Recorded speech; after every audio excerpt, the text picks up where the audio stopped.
ಸ್ನೇಹಿತರೆ ನಮಸ್ಕಾರ. ಎಸ್.ಆರ್ classes YouTube ಚಾನಲ್ಗೆ ಸ್ವಾಗತ. ಸ್ನೇಹಿತರೆ, ಸಾಕಷ್ಟು ದಿನಗಳ ನಂತರ ಈ ಒಂದು ವಿಡಿಯೋ ಮೂಲಕ ತಮ್ಮನ್ನ ತಲುಪುವ ಪ್ರಯತ್ನವನ್ನ ಮಾಡ್ತಾ ಇದ್ದೀವಿ. ತಾವೆಲ್ಲರೂ ಕೂಡ ಸೋಷಿಯಲ್ ಮೀಡಿಯಾದಲ್ಲಿ ಆಕ್ಟಿವ್ ಆಗಿರೋದ್ರಿಂದ ಇತ್ತೀಚೆಗೆ ಏನೆಲ್ಲ ಬೆಳವಣಿಗೆ ಆಗಿದೆ ಅಂತ ಹೇಳಿ ತಮ್ಮೆಲ್ಲರಿಗೂ ಕೂಡ ಗೊತ್ತಿದೆ ಅಂತ ಹೇಳಿ ಭಾವಿಸ್ತಾ ಹೋಗ್ತೀನಿ. ಸೊ ನಾನು ಅದ್ರ ಬಗ್ಗೆ ಜಾಸ್ತಿ ಚರ್ಚೆ ಮಾಡಲ್ಲ. ಬದಲಾಗಿ ಓದೋದ್ರ ಕಡೆ ಯಾವ ರೀತಿ ಗಮನ ಹರಿಸ್ಬೇಕು, ಏನೆಲ್ಲ ಪ್ಲಾನ್ ಮಾಡ್ಕೊಂಡ್ರೆ ಸಕ್ಸಸ್ ಆಗ್ಬೋದು ಅನ್ನೋದ್ರ ಬಗ್ಗೆ ನಾನು ಸ್ವಲ್ಪ ಜಾಸ್ತಿ ಇಂಪಾರ್ಟೆನ್ಸ್ ಕೊಟ್ಟು ಅದ್ರ ಬಗ್ಗೆ ಚರ್ಚೆ ಮಾಡ್ತಾ ಹೋಗ್ತೀನಿ. ಅದಕ್ಕೂ ಮುಂಚೆ ಸ್ವಲ್ಪ ನಾವು ಮೋಟಿವೇಶನ್ ನೋಡೋದಾದ್ರೆ, ಈಗಲೂ ಕೂಡ ಓದನ್ನ ಆರಂಭ ಮಾಡದೇ ಇದ್ರೆ ನಿಮ್ಮ ಜೀವನ ಅಥವಾ ನಿಮ್ಮ ಭವಿಷ್ಯ ಅಧೋಗತಿ ಆಗುತ್ತೆ ಅಂತೇಳಿ ಸ್ಪಷ್ಟವಾಗಿ ತಿಳ್ಕೊಬಹುದು, ಅಥವಾ ಸ್ಪಷ್ಟವಾಗಿ ನೀವು ಒಂದ್ ಕಡೆ ಬರ್ದುನು ಇಟ್ಕೋಬಹುದು. ಯಾಕಂತಂದ್ರೆ ಇಷ್ಟು ದಿನ ನೋಟಿಫಿಕೇಶನ್ ಆಗಲ್ಲ ಅಂತೇಳಿ ಒಂದು ಎಲ್ರು ಡಿಮೋಟಿವೇಟ್ ಆಗಿ ಓದಿದವರು ಕೂಡ ಎಲ್ಲ ಮರೆಯುವಂತ ಪರಿಸ್ಥಿತಿಗೆ ಬಂದಿದ್ರು. ಇನ್ನು ಆರಂಭ ಮಾಡದೇ ಇರೋರು ಓದೋದೇ ಬೇಡ ಅನ್ನೋ ತರ ಫಿಕ್ಸ್ ಆಗ್ಬಿಟ್ಟಿದ್ರೆ. ಸೊ ಈಗ ಅದೆಲ್ಲದಕ್ಕೂ ಕೂಡ ಒಂದು ಫುಲ್ ಸ್ಟಾಪ್ ಇಟ್ಟು ಓದೋದನ್ನ ಆರಂಭ ಮಾಡಿದ್ರೆ ಬಹಳಷ್ಟು ಬೆಟರ್ ಅಂತೇಳಿ ನನ್ಗನ್ಸುತ್ತೆ. ಇಲ್ಲಿ ನೋಡಿ, ಯಾರೆಲ್ಲ ಗೆಸ್ಟ್ ಟೀಚರ್ ಆಗಿ ವರ್ಕ್ ಮಾಡಿದ್ರಿ ಅವ್ರಿಗೆ ಒಳ್ಳೆ ಒಂದು ಆಪರ್ಚುನಿಟಿ ಇತ್ತು. ಯಾಕಂತಂದ್ರೆ ಮಾರ್ಚ್ 30ಗೆ ಶಾಲೆ ಕ್ಲೋಸ್ ಆದ ನಂತರ ಏಪ್ರಿಲ್ ಮತ್ತು ಮೇ 2 ತಿಂಗಳು, ಅಂದ್ರೆ ಹೆಚ್ಚು ಕಡಿಮೆ 60 ದಿನ ಪರ್ಫೆಕ್ಟ್ ಆಗಿ ನೀವು ಏನಾದ್ರು ಯುಟಿಲೈಸ್ ಮಾಡ್ಕೊಂಡಿದ್ರೆ ಮುಂದೆ ಜೂನ್ ನಲ್ಲಿ ವರ್ಕ್ ಮಾಡ್ತಾ ಕೂಡ ಸ್ಟಡಿ ಮಾಡ್ಲಿಕ್ಕೆ ಅನುಕೂಲ ಆಗ್ಬಹುದಿತ್ತು. ಬಟ್ ಯಾರೆಲ್ಲ ಏನ್ ಮಾಡಿದ್ರು ಗೊತ್ತಿಲ್ಲ. ಇವತ್ತು ಮೇ 1, ಇದೊಂದು ತಿಂಗಳಾದ್ರು 30 ದಿನ, ಎಕ್ಸಾಕ್ಟ್ 30 ದಿನ ಟೈಮ್ ಸಿಗುತ್ತೆ. ಈ 30 ದಿನನ ನೀವೇನಾದ್ರೂ ಯುಟಿಲೈಸ್ ಮಾಡ್ಕೊಂಡು ಸ್ಟಡಿ ಕಡೆ ಗಮನ ಕೊಟ್ಟಿರಂತಂದ್ರೆ ಡೆಫಿನೆಟ್ಲಿ ಮುಂದೆ ಫೈನಾನ್ಷಿಯಲ್ ಪ್ರಾಬ್ಲಮ್ ಫೇಸ್ ಮಾಡಲ್ಲ. ಅದ್ರ ಜೊತೆಗೆ ವರ್ಕ್ ವಿತ್ ಸ್ಟಡಿ ಎರಡೂ ಕೂಡ ಆಗುತ್ತೆ. ಪ್ರೈವೇಟ್ ಸ್ಕೂಲ್ ಅಲ್ಲಿ ವರ್ಕ್ ಮಾಡೋರಾಗಿರ್ಬೋದು ಅಥವಾ ಗೌರ್ಮೆಂಟ್ ಸ್ಕೂಲ್ಗಳಲ್ಲಿ ಗೆಸ್ಟ್ ಟೀಚರ್ ಆಗಿ ವರ್ಕ್ ಮಾಡಬಹುದು. ಯಾರೇ ಆಗ್ಲಿ, ನಿಮ್ಮ ಒಂದು ಫೈನಾನ್ಷಿಯಲ್ ಕೂಡ ಬಹಳಷ್ಟು ವರ್ಕ್ ಆಗುತ್ತೆ ಇಲ್ಲಿ. ಯಾಕಂತಂದ್ರೆ ನೋಟಿಫಿಕೇಶನ್ ಟೈಮಲ್ಲಿ ಕೆಲವೊಬ್ರು ಧಾರವಾಡಕ್ಕೆ ಹೋಗ್ಬೇಕಾಗತ್ತೆ, ಕೆಲವೊಬ್ರು ಬೇರೆ ಕಡೆ ಸ್ಟಡಿ ಮಾಡ್ಲಿಕ್ಕೆ ಹೋಗ್ಬೇಕಾಗುತ್ತೆ. ಸೊ ಆ ಒಂದು ಕಾರಣದಿಂದ ಈ ಒಂದು 30 ಡೇಸ್ ನ ನೀವು ಕರೆಕ್ಟ್ ಆಗಿ ಯುಟಿಲೈಸ್ ಮಾಡ್ಕೊಂಡ್ರೆ ಮುಂದಿಂದ ನಿಮ್ಗೆ ಗೊತ್ತಾಗ್ತಾ ಹೋಗುತ್ತೆ. ಇನ್ನು ಈಗ ಈ ಒಂದು ವಿಡಿಯೋದಲ್ಲಿ ನಾವು ಕೆಲವೊಂದು ಅಂಶಗಳನ್ನ ಏನ್ ಚರ್ಚೆ ಮಾಡ್ತೀವಿ ಅಂದ್ರೆ, ಶಿಕ್ಷಕರ ನೇಮಕಾತಿಗೆ ರೂಟ್ ಕ್ಲಿಯರ್. ಯಾಕಂತಂದ್ರೆ ಇಷ್ಟು ದಿನ ಮ್ಯಾರಿಡ್ ವುಮೆನ್ ಕೇಸ್ ನಡೀತಾ ಇತ್ತು.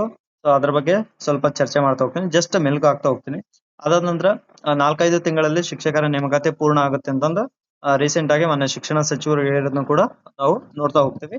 ಇನ್ನು ರೀಸೆಂಟ್ ಅಪ್ಡೇಟ್ ಏನಿದೆ ಅಂತಂದ್ರೆ 56,432 ಸರ್ಕಾರಿ ಹುದ್ದೆ ಭರ್ತಿಗೆ ಸಂಪುಟ ಅಸ್ತು ಅಂತೇಳಿ ಹೇಳಿದ್ರೆ, ಅಂದ್ರೆ ಆದಷ್ಟು ಬೇಗನೆ ನೇಮಕಾತಿ ಆಗುತ್ತೆ ಅಂತೇಳಿ ನಾವು ಇಲ್ಲಿ ಹೋಪ್ ಇಟ್ಕೋಬಹುದು. ಅದಾದ ನಂತರ ರೀಸೆಂಟ್ ಆಗಿ ಇಷ್ಟು ದಿನ ಗೊಂದಲ ಇದ್ದಿದ್ದೇನಪ್ಪಾ ಅಂದ್ರೆ, ಒಳ ಮೀಸಲಾತಿ ಜಾರಿಗೊಳಿಸೋ ಬಗ್ಗೆನೆ ಸಾಕಷ್ಟು ಗೊಂದಲ ಇತ್ತು. ಅದೇ ಎಲ್ಲ ನೇಮಕಾತಿಗಳಿಗೆ ಅಡೆತಡೆಯನ್ನ ಉಂಟು ಮಾಡಿತ್ತು. ಬಟ್ ಈಗ ಆ ಒಂದು ವಿಷಯಕ್ಕೆ ಒಂದು ಪೂರ್ಣ ವಿರಾಮ ನೀಡಲಾಗಿದೆ ಅಂತೇಳಿ ನಾವು ಭಾವಿಸ್ಕೊಂಡು ಓದೋದನ್ನ ಆರಂಭ ಮಾಡಿದ್ರೆ ಬೆಟರ್. ಯಾಕಂತಂದ್ರೆ ಸರ್ಕಾರದ ಅಧಿಕೃತ ಆದೇಶವನ್ನು ಕೂಡ ನಾವು ನೋಡಬಹುದು. ಮಾನ್ಯ ಉಚ್ಚ ನ್ಯಾಯಾಲಯದ ಮಧ್ಯಂತರ ಆದೇಶದ ಅನ್ವಯ ಪರಿಶಿಷ್ಟ ಜಾತಿಗಳ ಮೀಸಲಾತಿಯನ್ನ 17% -15% ಸೀಮಿತಗೊಳಿಸಿ ಒಳ ಮೀಸಲಾತಿ ಜಾರಿಗೊಳಿಸುವ ಬಗ್ಗೆ ಇದು ರೀಸೆಂಟ್ ಆಗಿ ಸರ್ಕಾರದಿಂದ ಬಂದಿರುವಂತಹ ಒಂದು ಆದೇಶ. ಇದೇ ಆದೇಶದಲ್ಲಿ ಕೊನೆಯ ಪಾಯಿಂಟ್ ಏನ್ ಕೊಟ್ಟಿದ್ದಾರೆ ನೋಡ್ರಿ. ಈಗಾಗಲೇ ಆರ್ಥಿಕ ಇಲಾಖೆಯ ಅನುಮೋದನೆ ನೀಡಿರುವ 56,432 ಹುದ್ದೆಗಳ ನೇರ ನೇಮಕಾತಿಗಾಗಿ ತುರ್ತು ಕ್ರಮಗಳನ್ನ ಕೈಗೊಳ್ಳುವಂತೆ ಎಲ್ಲಾ ನೇಮಕಾತಿ ಪ್ರಾಧಿಕಾರಗಳಿಗೆ ಸೂಚಿಸಿದೆ ಅಂತೇಳಿ. ಅಂದ್ರೆ ಇದೇ ಒಂದು ಆದೇಶದ ಮೂಲಕ ಎಲ್ಲಾ ನೇಮಕಾತಿ ಪ್ರಾಧಿಕಾರಗಳಿಗೆ ಈಗಾಗಲೇ ಆದೇಶವನ್ನ ನೀಡಲಾಗಿದೆ. ಇನ್ಮೇಲೆ ಆದಷ್ಟು ಬೇಗ ನೇಮಕಾತಿ ಪ್ರಕ್ರಿಯೆಯನ್ನ ಆರಂಭ ಮಾಡಲಾಗುತ್ತೆ. ನೆಕ್ಸ್ಟ್ ಅದಾದ ನಂತರ ಇನ್ನು ನೇಮಕಾತಿಗೆ ಕಾಮನ್ ಎಕ್ಸಾಮ್, ಅಂದ್ರೆ ಎಲ್ಲಾ ನೇಮಕಾತಿಗಳನ್ನ ಮರ್ಜ್ ಮಾಡಿ, ಅಂದ್ರೆ ಎಲ್ಲಾ ನೇಮಕಾತಿಗಳಿಗೆ ಒಂದೇ ಎಕ್ಸಾಮ್ ಕಂಡಕ್ಟ್ ಮಾಡ್ತಾರೆ. ಅಂದ್ರೆ ಸೆಂಟ್ರಲ್ ಅಲ್ಲಿ SSC ಎಕ್ಸಾಮ್ಸ್ ಯಾವ ತರ ನಡೆಯುತ್ತೆ ಆ ತರ ಮಾಡ್ಲಿಕ್ಕೆ ಪ್ರಯತ್ನ ಮಾಡ್ತಾರೆ. ಬಟ್ ನಮ್ಮ ಒಂದು ಇಲಾಖೆಯ ಪ್ರಶ್ನೆ ಪತ್ರಿಕೆ ಬೇರೆ ಇರೋದ್ರಿಂದ ಬಹುಶಃ ನಮ್ಮ ಇಲಾಖೆನೆ ನಡೆಸುತ್ತೆ ಅಂತೇಳಿ ನನ್ಗನ್ಸುತ್ತೆ. ಇದು ಶಿಕ್ಷಣ ಇಲಾಖೆಯನ್ನ ಹೊರತುಪಡಿಸಿ ಇರಬಹುದು. ನೋಡೋಣ ಮುಂದೆ ಏನ್ ಬೆಳವಣಿಗೆ ಆಗುತ್ತೋ ಅದಕ್ಕೆ ಒಪ್ಕೋಬೇಕಾಗತ್ತೆ. ಇನ್ನು 56,432 ಹುದ್ದೆಗಳ ನೇರ ನೇಮಕಾತಿಗೆ ತುರ್ತು ಕ್ರಮ ಕೈಗೊಳ್ಳಲು ಎಲ್ಲಾ ನೇಮಕಾತಿ ಪ್ರಾಧಿಕಾರಗಳಿಗೆ ಸೂಚಿಸಲಾಗಿದೆ ಅಂತೇಳಿ ಮಾನ್ಯ ಮುಖ್ಯಮಂತ್ರಿಗಳು ಕೂಡ ಹೇಳಿರೋದನ್ನ ನಾವಿಲ್ಲಿ ನೋಡಬಹುದು. ಅದಾದ ನಂತರ 24,300 ಹುದ್ದೆಗಳ ಆರಂಭಿಕ ಭರ್ತಿ. ಅಂದ್ರೆ ಈಗ ಆರಂಭದಲ್ಲಿ 24,300 ಹುದ್ದೆಗಳ ಭರ್ತಿ ಆಗುತ್ತೆ. ಅದರಲ್ಲಿ ನಮ್ಮ ಶಿಕ್ಷಣ ಇಲಾಖೆಯು 2ನೇ ಸ್ಥಾನದಲ್ಲಿ ಇದೆ. ಅಂದ್ರೆ 5,767 ಹುದ್ದೆಗಳ ನೇಮಕಾತಿ ಮಾಡ್ಕೊಳ್ಳೋದ್ರಿಂದ ಇದು 2ನೇ ಸ್ಥಾನದಲ್ಲಿದೆ. ಮೊದಲನೇ ಸ್ಥಾನದಲ್ಲಿ ಸಾರಿಗೆ ಇಲಾಖೆ ಇರ್ಬೇಕಂತ ಅನ್ಸುತ್ತೆ, 6,000 ಸಮಥಿಂಗ್. ಸೊ ಅದಾದ ನಂತರ 2ನೇ ಇಲಾಖೆ ಯಾವ್ದು ಅಂತ ಅಂದ್ರೆ ಶಾಲಾ ಶಿಕ್ಷಣ ಮತ್ತು ಸಾಕ್ಷರತಾ ಇಲಾಖೆ. ಇಷ್ಟು ಪೋಸ್ಟ್ಗಳು ಕಾಲ್ಫಾರ್ಮ್ ಆಗುತ್ತೆ. ಅದರಲ್ಲಿ PSTR ಇದಾವೆ, HSTR ಇದಾವೆ, GPSTR ಇದಾವೆ. ಅದ್ರ ಜೊತೆಗೆ ಸ್ಪೆಷಲ್ ಟೀಚರ್ಸ್ ಇದಾವೆ, PT ಟೀಚರ್ಸ್ ಕೂಡ ನಾವಿಲ್ಲಿ ನೋಟಿಫಿಕೇಶನ್ ಆಗೋದನ್ನ ನೋಡ್ಬೋದು. ಸೊ ಯಾರು ಇನ್ನು ಸ್ಟಡಿನ ಆರಂಭ ಮಾಡಿಲ್ಲ, ದಯವಿಟ್ಟು ಸ್ಟಡಿ ಕಡೆ ಗಮನ ಕೊಡಿ. ಇನ್ನು ನೆಕ್ಸ್ಟ್ 2022ರ GPSTR ನ ನೇಮಕಾತಿಗೆ ಸಂಬಂಧಿಸಿದಂತೆ ಒಂದು ಕೋರ್ಟ್ ಅಲ್ಲಿ ಕೇಸ್ ನಡೆಯುತ್ತೆ. ತಂದೆ ಅಥವಾ ಪತಿ ಇನ್ಕಮ್ ಯಾರ್ದು ಸಬ್ಮಿಟ್ ಮಾಡಬೇಕು ಅನ್ನೋ ಒಂದು ಗೊಂದಲ ಸುಪ್ರೀಂ ಕೋರ್ಟ್ ವರೆಗೂ ಹೋಗಿ ಪುನಃ KIT ಗೆ ಪಡುತ್ತೆ. ಅದಾದ ನಂತರ ಈ KIT ಯಲ್ಲಿ ಕೂಡ ನಿನ್ನೆ ಗುರುವಾರ ಇದರ ಬಗ್ಗೆ ಒಂದು ಕ್ಲಾರಿಟಿ ಸಿಕ್ಕಿರೋದ್ರಿಂದ ಕೋರ್ಟ್ ಏನಂತ ಹೇಳುತ್ತಪ್ಪ ಅಂತಂದ್ರೆ, ಪತಿಯ ಆದಾಯ ಪ್ರಮಾಣ ಪತ್ರ ನೀಡಿದ ಅಭ್ಯರ್ಥಿಗಳಿಗೆ ನೇಮಕಾತಿ ವಿಷಯದಲ್ಲಿ ತೊಂದರೆ ಆಗ್ಬಾರ್ದು. ಯಾಕೆ ತೊಂದರೆ ಆಗ್ಬಾರ್ದು ಅನ್ನೋದನ್ನ ಇಲ್ಲಿ ಕೊಟ್ಟಿದ್ದಾರೆ ನೋಡ್ರಿ. ನೇಮಕಾತಿ ವಿಷಯದಲ್ಲಿ ನೋಟಿಫಿಕೇಶನ್ ಹೊರಡಿಸುವಾಗ ಸ್ಪಷ್ಟತೆ ಇರಲಿಲ್ಲ. ಅಂದ್ರೆ ಆ ನೋಟಿಫಿಕೇಶನ್ ಅಲ್ಲಿ ಮೆನ್ಷನ್ ಮಾಡಿರ್ಲಿಲ್ಲ ಏನಂತಂದು, ಮ್ಯಾರಿಡ್ ವುಮೆನ್ಸ್ ತಂದೆದು ಕೊಡ್ಬೇಕಾ ಅಥವಾ ಪತಿದು ಕೊಡ್ಬೇಕಾ ಅಂತೇಳಿ ಮೆನ್ಷನ್ ಮಾಡಿರ್ಲಿಲ್ಲ. ನೇಮಕಾತಿ ಮಾಡಿದ ನಂತರ, ಅಂದ್ರೆ ನೇಮಕಾತಿ ಆದೇಶ ಆದ ನಂತರ ಎಕ್ಸಾಮ್ ಮಾಡಿ ಆಮೇಲೆ ಅವರನ್ನ ತಡೆ ಹಿಡಿದಿರೋದು ತಪ್ಪು ಅನ್ನೋ ಒಂದು ಅಭಿಪ್ರಾಯದಿಂದ ಎರಡನ್ನೂ ಕೂಡ ಪರಿಗಣಿಸಿ ಮೆರಿಟ್ ಮೇಲೆ ಕೊಡ್ರಿ ಅನ್ನೋ ಒಂದು ಆದೇಶ ಆಗಿರೋದನ್ನ ನಾವು ನೋಡ್ತಾ ಹೋಗ್ತೀವಿ. ನಿನ್ನೆ ಅಂದ್ರೆ ಗುರುವಾರ ಬೆಂಗಳೂರಿನ KIT ಮುಖ್ಯ ಪೀಠ ಆದೇಶ ನೀಡಿದೆ. ಏನಂತ ಗೊತ್ತಾ? ಶಿಕ್ಷಕರ ನೇಮಕಾತಿಗೆ ಸಂಬಂಧಿಸಿದಂತೆ ವಿವಾಹಿತ ಮಹಿಳೆಯ ಪತಿಯ ಆದಾಯ ಪರಿಗಣಿಸಬೇಕೋ ಅಥವಾ ಪಾಲಕರ ಆದಾಯ ಪರಿಗಣಿಸಬೇಕೋ ಎಂಬ ಗೊಂದಲಕ್ಕೆ ಸಂಬಂಧಿಸಿ ಕಳೆದ 5 ವರ್ಷದಿಂದ ನ್ಯಾಯಾಲಯದಲ್ಲಿ ನಡೆಯುತ್ತಿದ್ದ ಪ್ರಕರಣ ಸಂಬಂಧ ಗುರುವಾರ ಬೆಂಗಳೂರಿನ KIT ಮುಖ್ಯ ಪೀಠ ಆದೇಶವನ್ನ ನೀಡಿದೆ. ಈ ಸಂಬಂಧ ಸರ್ಕಾರವನ್ನು ತರಾಟೆಗೆ ತೆಗೆದುಕೊಂಡಿರುವ ನ್ಯಾಯಾಲಯ ನೇಮಕಾತಿ ವಿಷಯದಲ್ಲಿ ನೋಟಿಫಿಕೇಶನ್ ಹೊರಡಿಸುವಾಗ ಸ್ಪಷ್ಟತೆ ಇರಲಿಲ್ಲ. ಅಂದ್ರೆ ಅಲ್ಲಿ ಕ್ಲಿಯರ್ ಆಗಿ ಕೊಟ್ಟಿದ್ರೆ ಮ್ಯಾರಿಡ್ ಆದವರು ಅವಾಗ್ಲೇ ಕೊಡ್ತಾ ಇದ್ರು. ಸೊ ಇದು ಆಗಿರುವಂತ ಬೆಳವಣಿಗೆ. ಮತ್ತೆ ಮುಂದೆ ಎಲ್ರಿಗೂ ಕೂಡ ಒಂದು ಡೌಟ್ ಬರ್ಬೋದು, ಸರ್ ಮ್ಯಾರಿಡ್ ವುಮೆನ್ಸ್ ಮತ್ತೆ ಇವಾಗ ಪತಿದ್ ಕೊಡ್ಬೇಕು, ಎರಡನ್ನೂ ಕನ್ಸಿಡರ್ ಮಾಡಿದ್ರೆ ಇದು ಈ ಒಂದು ಇಂದಿನ ನೇಮಕಾತಿಗೆ ಸೀಮಿತ ಆಯ್ತು. ಮತ್ತೆ ಮುಂದೆ ಬರೋ ನೇಮಕಾತಿಗೆ ಹೇಗೆ ಅಂತೇಳಿ ನಿಮ್ಮಲ್ಲಿ ಪ್ರಶ್ನೆ ಇದ್ರೆ, ಬಹುಶಃ ನನ್ನ ಒಂದು ಅನಿಸಿಕೆ ಏನಪ್ಪಾ ಅಂತಂದ್ರೆ, ಮುಂದಿನ ನೇಮಕಾತಿಯಲ್ಲಿ ಈ ರೀತಿ ತಪ್ಪುಗಳು ಆಗಲ್ಲ. ಅಂದ್ರೆ ನೋಟಿಫಿಕೇಶನ್ ಅಲ್ಲಿ ಈ ರೀತಿ ತಪ್ಪಾಗಲ್ಲ, ಅಲ್ಲಿ ಸ್ಪಷ್ಟವಾಗಿ ಮೆನ್ಷನ್ ಮಾಡಬಹುದು ಅಂತೇಳಿ ನಮ್ಗೆ ಅನ್ಸುತ್ತೆ. ಸೊ ಹಾಗಾಗಿ ಅಲ್ಲಿ ಕ್ಲಿಯರ್ ಆಗಿ ಗೊತ್ತಾಗುತ್ತೆ. ಒಂದ್ ವೇಳೆ ಅಲ್ಲಿ ಸಡನ್ ಆಗಿ ಕೆಲವೊಬ್ರು ಈಗ ನನ್ಗೆ ಪ್ರಶ್ನೆ ಕೇಳಿದ್ರು, ಸರ್ ರೀಸೆಂಟ್ ಮ್ಯಾರೇಜ್ ಆಗಿದೆ ಮತ್ತೆ ಪೇರೆಂಟ್ಸ್ ಕೊಡೋದ ಹಸ್ಬೆಂಡ್ ಕೊಡೋದ ಅಂತಂದ್ರೆ, ಬಹುಶಃ ಅದು ನೋಟಿಫಿಕೇಶನ್ ಆದ ನಂತರ ಹೆಚ್ಚು ಕಡಿಮೆ 1 ತಿಂಗಳು ಅಪ್ಲಿಕೇಶನ್ ಹಾಕ್ಲಿಕ್ಕೆ ಟೈಮ್ ಸಿಗುತ್ತೆ. ಸೊ ನೋಟಿಫಿಕೇಶನ್ ಆಗುತ್ತೆ ಅಂತ ಗೊತ್ತಾದ್ಮೇಲೆ ಇದು ರಾಜ್ಯಪತ್ರ ಏನು ಗೆಜೆಟ್ ಏನು ಬರುತ್ತಲ್ಲ, ಆ ಗೆಜೆಟ್ ಬಂದಾಗ ಅದರಲ್ಲಿನ ಅಂಶಗಳನ್ನ ಗಮನಿಸ್ಕೊಂಡು ಇಮಿಡಿಯೇಟ್ ಆಗಿ ನಾವು ಅಪ್ಲಿಕೇಶನ್ ಹಾಕ್ಬೇಕಂದ್ರೆ, ಫಾರ್ ಎಕ್ಸಾಂಪಲ್ ರೀಸೆಂಟ್ ಮ್ಯಾರೇಜ್ ಆದವರು ಒಂದು ಪತಿದೇ ಕೊಡ್ಬೇಕು ಅಂತಂದ್ರೆ ಅಪ್ಲಿಕೇಶನ್ ಹಾಕಿದ್ರೆ ಹೆಚ್ಚು ಕಡಿಮೆ 1 ವಾರ ಅಥವಾ 10 ದಿನದಲ್ಲಿ ಸಿಗ್ತಾ ಹೋಗುತ್ತೆ ಇನ್ಕಮ್ ಸರ್ಟಿಫಿಕೇಟ್. ಅದೇನ್ ತೊಂದರೆ ಆಗಲ್ಲ. ಸೊ ಅದರ ಆಧಾರದ ಮೇಲೆ ನೀವು ನಿರ್ಧಾರ ತಗೊಳ್ಬೇಕಾಗುತ್ತೆ.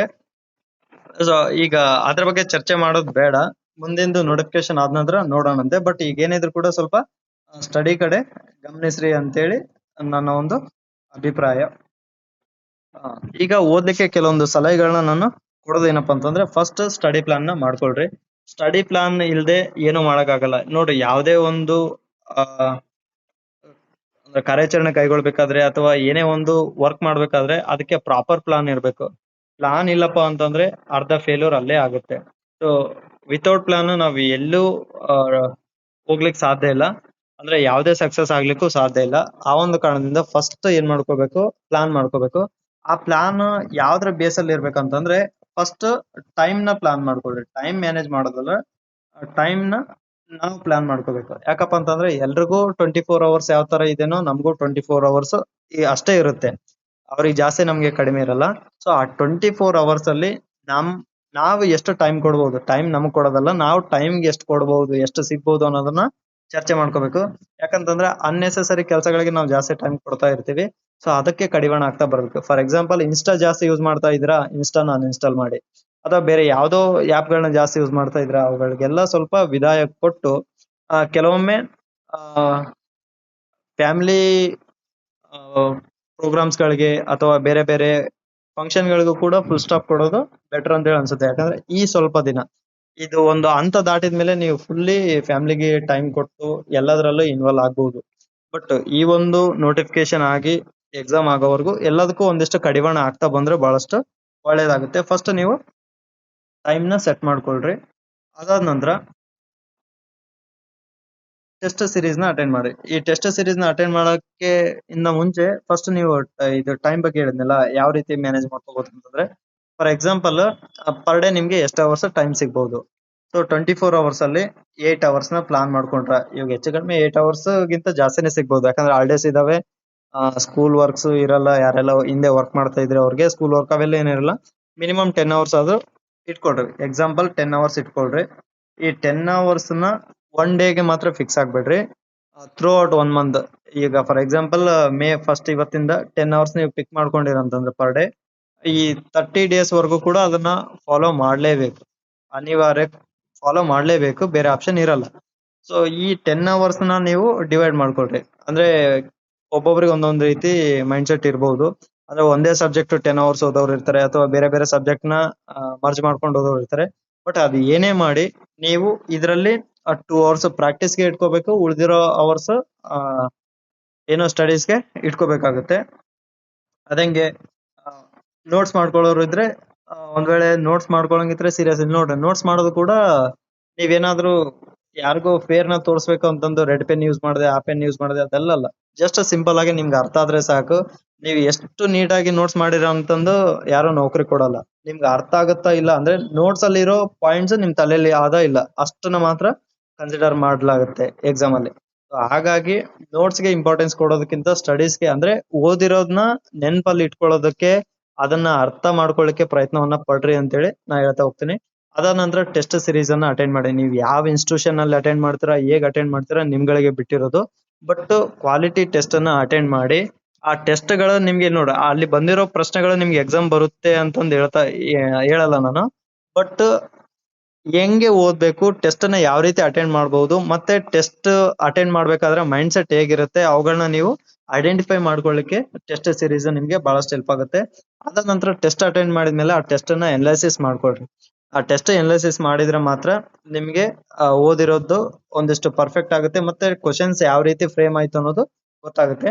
ಅದ್ರ ಜೊತೆಗೆ ದಿನಕ್ಕೆ 50 ಪ್ರಶ್ನೆಗಳು ಕಡ್ಡಾಯ. ನೀವು ಟೆಸ್ಟ್ ಸೀರೀಸ್ ಟೆಸ್ಟ್ ಏನು ರೆಗ್ಯುಲರ್ ಇರಲ್ಲ, ಬಟ್ ನೀವು ಪರ್ ಡೇ 50 ಕ್ವಶನ್ಸ್ ನ ಮಸ್ಟ್ ಅಂಡ್ ಶುಡ್ ಅಟೆಂಡ್ ಮಾಡ್ಲೇಬೇಕು. ಅದು ಯಾವುದೇ ಸಬ್ಜೆಕ್ಟ್ ಆಗಿರ್ಬೋದು. ಫಾರ್ ಎಕ್ಸಾಂಪಲ್ ಇವತ್ತು ಮ್ಯಾಥ್ಸ್ ಅಟೆಂಡ್ ಮಾಡ್ತೀರಾ, ಮ್ಯಾಥ್ಸ್ 50 ಕ್ವಶನ್ಸ್ ಅಟೆಂಡ್ ಮಾಡಿ. ಇಲ್ಲ ಮ್ಯಾಥ್ಸ್ 25, ಸೈನ್ಸ್ 25 ಅಟೆಂಡ್ ಮಾಡ್ತೀರಾ, ಓಕೆ ಪರವಾಗಿಲ್ಲ. ಅಥವಾ ಎಲ್ಲಾ ಸಬ್ಜೆಕ್ಟ್ ಸೇರಿ 5 ಸಬ್ಜೆಕ್ಟ್ ಸೇರಿ 10 ಕ್ವಶನ್ ಅಟೆಂಡ್ ಮಾಡ್ತೀರಾ, ಪರವಾಗಿಲ್ಲ. ಏನಾದ್ರೂ ಮಾಡ್ರಿ, ಪ್ರತಿದಿನ 50 ಪ್ರಶ್ನೆಗಳನ್ನ ನೀವು ಅಟೆಂಡ್ ಮಾಡ್ಲೇಬೇಕು. ಅದು ಯಾವುದೇ ಸಬ್ಜೆಕ್ಟ್ ಆಗಿರ್ಬೋದು. ನೀವು ಅದು ಓದಿಲ್ಲ ಅಂದ್ರೆ ಪರವಾಗಿಲ್ಲ, 50 ಪ್ರಶ್ನೆಗಳನ್ನ ನೀವು ಅಟೆಂಡ್ ಮಾಡಿರಂತಂದ್ರೆ ಅದು ಬಹಳಷ್ಟು ಹೆಲ್ಪ್ ಆಗುತ್ತೆ ನಿಮ್ಗೆ. ಅದ್ ನೀವು ಊಹೆನೂ ಮಾಡ್ಕೊಳಕ್ ಸಾಧ್ಯ ಇಲ್ಲ, ಅಷ್ಟು ನಿಮ್ಗೆ ಹೆಲ್ಪ್ ಆಗ್ತಾ ಬರುತ್ತೆ. ಅದರ ಜೊತೆಗೆ equal importance to all subjects, ಅಂದ್ರೆ ನೀವು ಪ್ರತಿ ಸಬ್ಜೆಕ್ಟ್ಗೂ ಕೂಡ ಸಮಾನ ಆದ್ಯತೆಯನ್ನ ಕೊಡ್ಬೇಕಾಗುತ್ತೆ. ನನಗೆ ಸೋಷಿಯಲ್ ಇಷ್ಟ ಅಂತ ಹೇಳಿ ದಿನ ಪೂರ್ತಿ ಸೋಷಿಯಲ್ ಓದಿ ಸೈನ್ಸ್ ಮ್ಯಾಥ್ಸ್ ನನಗೆ ಸಂಬಂಧನೇ ಇಲ್ಲ ಅಂತ ಹೇಳಿ ಬಿಟ್ಟಿರ ಅಂತಂದ್ರೆ PSTR ಅವರು, ಅದು ಮುಂದೆ ಹೊಡ್ತಾ ಬೀಳುತ್ತೆ. ಅದಾದ ನಂತರ ಬೇರೆ ನಮ್ಮ GPSTR ಆಗಿರ್ಬೋದು, HSTR ಆಗಿರ್ಬೋದು. ಅದ್ರಲ್ಲಿ ಕೆಲವೊಬ್ರು ಜಿಯೋಗ್ರಫಿ ಇಷ್ಟ ಅಂತಂದು HSTR ಬರೀ ಜಿಯೋಗ್ರಫಿ ಓದಿದ್ರೆ ಹಿಸ್ಟ್ರಿಯಲ್ಲಿ ಸ್ಕೋರ್ ಡೌನ್ ಆಗುತ್ತೆ. ಕೆಲವೊಮ್ಮೆ ಹಿಸ್ಟ್ರಿನೇ ಮ್ಯಾಕ್ಸಿಮಮ್ ಕ್ವಶನ್ಸ್ ಕೊಟ್ಟು ಜಿಯೋಗ್ರಫಿ ಕಡಿಮೆ ಮಾಡಿದ್ರು ಫೇಲ್ಯೂರ್ ಆಗ್ತಾರೆ.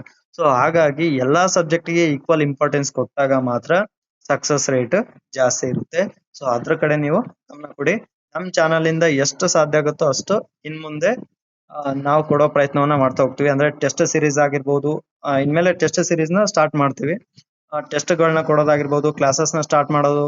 ಸೊ ಅವೆಲ್ಲ ಕೂಡ ನಾವು ಮ್ಯಾಕ್ಸಿಮಮ್ ಟೈಮ್ ತಗೊಂಡು ನಿಮ್ಗೆ ಕೊಡೋ ಪ್ರಯತ್ನವನ್ನ ಮಾಡ್ತಾ ಹೋಗ್ತೀವಿ. ಸೊ ಯಾರಿಗೇನಾದ್ರೂ ಡೌಟ್ಸ್ ಇದ್ರೆ ನೀವು ಕಾಮೆಂಟ್ ಮಾಡಿ, ಸಾಧ್ಯ ಆದಷ್ಟು ಅಲ್ಲಿ ನಿಮ್ಗೆ ಕ್ಲಿಯರ್ ಮಾಡೋ ಒಂದು ಪ್ರಯತ್ನವನ್ನ ಮಾಡ್ತಾ ಹೋಗ್ತೀವಿ. ಮುಂದಿನ ವಿಡಿಯೋದಲ್ಲಿ ಯಾವುದೋ ಒಂದು ವಿಶೇಷ ಟಾಪಿಕ್ ಒಂದಿಗೆ ಮತ್ತೆ ಸಿಗೋಣ. ಅಲ್ಲಿವರೆಗೂ ಜೈ ಹಿಂದ್, ಜೈ ಕರ್ನಾಟಕ.